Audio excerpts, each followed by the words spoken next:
கீழ்குறும்பர் தெரு பகுதியில் கணவன் மனைவி ரயில் முன் பாய்ந்து தற்கொலை செய்து கொண்ட சம்பவம் சோகத்தை ஏற்படுத்தியுள்ளது. கிருஷ்ணகிரி மாவட்டத்தைச் சேர்ந்த குமார் கவிதா தம்பதியின் மகள் காவ்யா என்பவர் கார்த்தி என்பவரை காதல் திருமணம் செய்து கொண்டுள்ளார். இதனைத் தொடர்ந்து காவ்யாவிற்கு வயது குறைவாக இருந்ததால் துறையைச் சேர்ந்த அரசு அதிகாரிகள் குழந்தை திருமணம் குறித்து விசாரணை மேற்கொண்டு வந்ததாக கூறப்படுகிறது. இதனால் மனமுடைந்த காவ்யா பூச்சு மருந்து குடித்துவிட்டு தற்கொலைக்கு முயன்றுள்ளார்.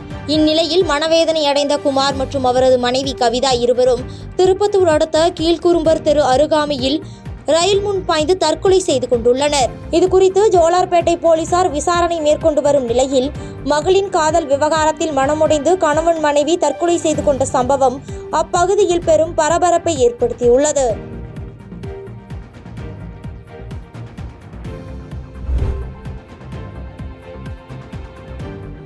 இந்தியாவிலே உயர்கல்வித்துறையில் தமிழகம் தொடர்ந்து முதலிடம் என முன்னாள் அமைச்சர் KC வீரமணி தெரிவித்துள்ளார். திருப்பத்தூர் மாவட்டம் திருப்பத்தூர் அடுத்த ஆதியூர் பகுதியில் உள்ள பொதிகை பொறியியல் கல்லூரியில் 12ஆம் ஆண்டு மாணவ மாணவிகளுக்கு பட்டமளிப்பு விழா நிர்வாக இயக்குனர் KC எழிலரசன் தலைமையில் நடைபெற்றது. இதில் முன்னாள் அமைச்சரும் அதிமுக திருப்பத்தூர் மாவட்ட கழக செயலாளருமான KC வீரமணி உள்ளிட்டோர் சிறப்பு அழைப்பாளர்களாக கலந்து கொண்டு சிறப்புரையாற்றி மாணவ மாணவிகளுக்கு சான்றிதழ் வழங்கினர். தொடர்ந்து நிகழ்ச்சியில் பேசிய KC வீரமணி, இந்தியாவிலே உயர்கல்வியில் தமிழகம் தொடர்ந்து முதலிடம் வகித்து வருகிறது எனவும் தமிழகத்தில் முதலாக சுயநிதி பொறியியல் கல்லூரி அமைக்க வித்திட்டவர் புரட்சித் தலைவர் MGR என பேசினார்.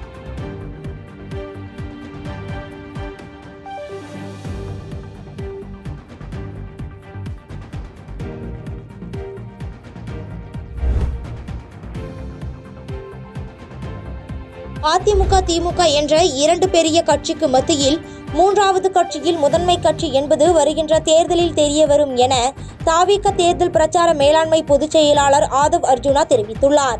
கோவையில் தாவேகா தேர்தல் பிரச்சார மேலாண்மை பொதுச் செயலாளர் ஆதவ் அர்ஜுனா செய்தியாளர்களை சந்தித்தார். அப்பொழுது பேசிய அவர், தமிழக வெற்றி கழகத்தின் உண்மையான கட்டமைப்பு என்ன என்பது இன்று முழுமையாக தெரிய வரும் என்றும் 3 மணி நேரம் நடைபெற உள்ள இந்த கருத்தரங்கத்தில் தேர்தலை எப்படி சந்திப்பது போன்ற பயிற்சிகள் வழங்கப்பட உள்ளது என்றும் அதிமுக திமுக என்ற இரண்டு பெரிய கட்சிக்கு மத்தியில் மூன்றாவது கட்சியில் முதன்மை கட்சி என்பது வருகின்ற தேர்தலில் தெரிய வரும் என்றும் தமிழகம் முழுவதும் உள்ள 69,000 வாக்குச்சாவடி முகவர்களுக்கும் பயிற்சி அளிக்க உள்ளதாக தெரிவித்தார். மூன்றாவது கட்சியோட முதன்மை கட்சின்னு கூடிய விரைவில் தேர்தல் அரசியல் தெரிய வரும். அதற்கான முதல் நாளாக நான் இதை பார்க்குறேன். இன்றைக்கு இரவு மீட்டிங் 7 மணிக்கு போகலை. எந்த அளவுக்கு பிஎல்ஏ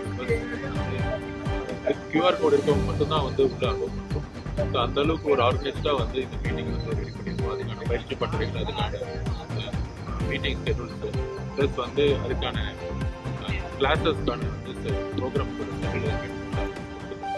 ஸோ ப்ராப்பராக பயிற்சிகள் முடிஞ்ச பிறகு அதுக்கான அப்டேட் மீடியா எது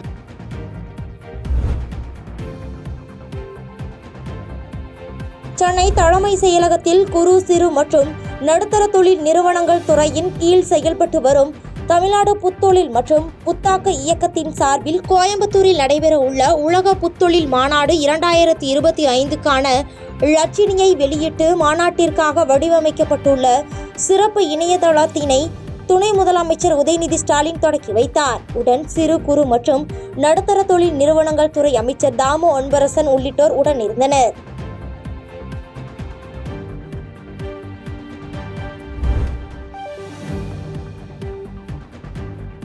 புதுச்சேரியில் மது அருந்திக் கொண்டிருந்த போது ஏற்பட்ட தகராறில் தகாத உறவில் இருந்த காதலனை கொலை செய்த வழக்கில் பெண் உட்பட 4 பேர் கைது செய்யப்பட்டுள்ளனர்.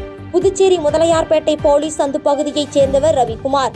இவருக்கு திருமணமாகாத நிலையில் வெள்ளார் வீதியைச் சேர்ந்த விஜயலட்சுமி என்பவருடன் நெருக்கமான பழக்கம் ஏற்பட்டுள்ளது. கணவனை பிரிந்து ஒரு மகனுடன் வாழும் விஜி அவ்வப்போது ரவிக்குமார் வீட்டுக்கு சென்று மது அருந்திவிட்டு திருமணத்திற்கு மீறிய உறவில் இருந்துள்ளனர். இந்நிலையில் வழக்கம் போல் இருவரும் மது அருந்திக் கொண்டிருந்துள்ளனர். அப்பொழுது இருவருக்கும் ஏற்பட்ட தகராறில் விஜி ரவிக்குமாரை கொலை செய்துவிட்டு ரவிக்குமார் தூக்கிட்டு தற்கொலை செய்து கொண்டது போல் நாடகமாடியுள்ளார். தொடர்ந்து சந்தேகத்தின் பேரில் விஜயை கைது செய்த போலீசார் அவரிடம் விசாரணை மேற்கொண்டனர். விசாரணையில் அவர் கைது செய்தது தெரியவந்த நிலையில் விஜய் மற்றும் அவருக்கு உடந்தையாக இருந்த அவரது நண்பர்கள் உட்பட 4 பேரையும் கைது செய்து நீதிமன்றத்தில் ஆஜர்படுத்தி காலாப்பட்டு மத்திய சிறையில் அடைத்தனர்.